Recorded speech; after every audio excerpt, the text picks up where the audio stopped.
Thank you, Mr. Speaker. On a different topic on the article, I have a question for the chairman, if you yield. If you can take a look at page 7, which is the section we're reining in the emergency powers.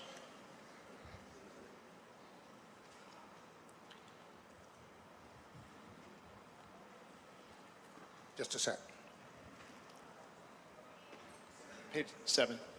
Yeah, it's the top lines 1 through 5.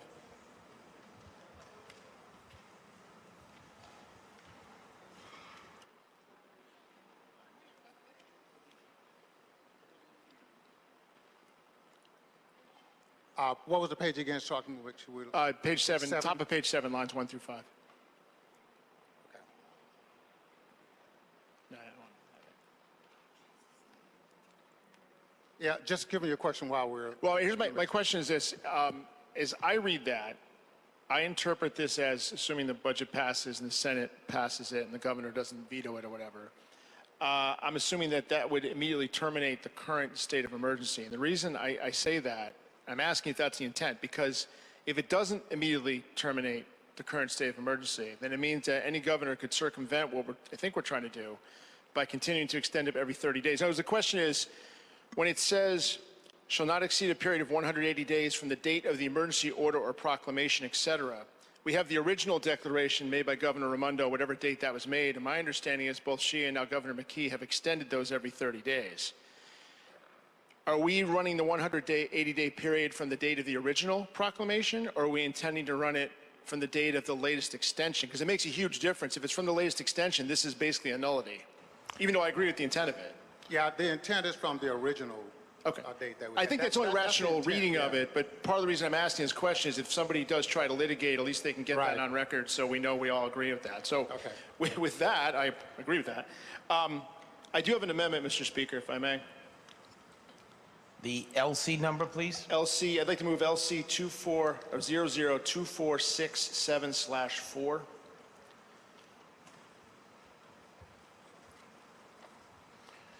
Representative Newberry moves LC 0024674. Seconded by Leader Filippi, Representative Place, Representative Roberts, Representative Nardone, Whip Chippendale, Representative Fenton Fung, and Representative Quattrochi.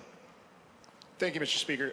This is a very simple amendment. It changes the 180-day period to 90 days. And I will tell you, there's no magic involved in the 90 versus 180. I see Leader Blazewski's always got his microphone out to tell me why it's a terrible amendment.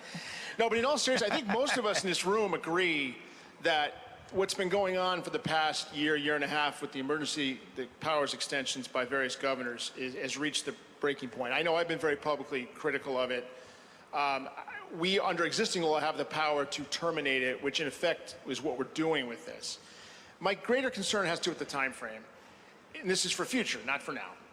When you hear state of emergency, do you think pandemic? I mean, I would agree there was a state of emergency last March, April, May, and we didn't know what we were dealing with. In my personal opinion, the state of emergency should have ended sometime in the middle of 2020. Others can disagree. Certainly it should have ended months ago, I think. When I hear state of emergency, I think of hurricane. I think of earthquakes, natural disasters. Someone declares war in the United States. I mean, that's an emergency. I'm not sure at what point an illness, and I'm not downplaying the severity of it, but at what point an illness ceases being an emergency and just becomes something we just have to deal with in a regular course. Most emergencies are not going to last that long. If a hurricane comes up the bay and Providence is swamped like in 1938, that emergency is going to be over in relatively short order, however bad it might be. 180 days is an awfully long time. If we really want to constrain the power of the governor, we know we can meet virtually. We've proven that. I just think 180 days, it's half a year, is just way too long. So I suggest we do make it 90 days. Personally, I would make it less than 90 days. This is sort of a compromise, but that's what I think we ought to do. Thank you, Representative.